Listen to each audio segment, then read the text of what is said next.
Сәлем достар!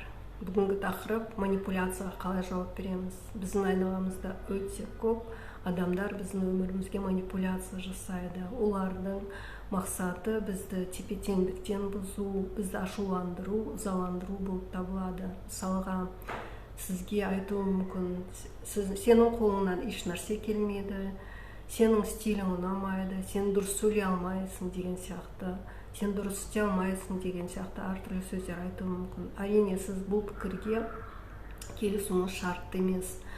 Сіз өзіңіз жайлы өз пікіріңіз болу керек, ал ол адамның сіз жайлы айтқан пікірі сіздің пікіріңізбен 100% сәйкес келуі мүмкін емес. Сондықтан ол адамға бұл сенің пікірің, ол сен солай ойлайсың, а на самом деле мен ондай емеспін деген сияқты өз пікіріңізді айта біліңіз.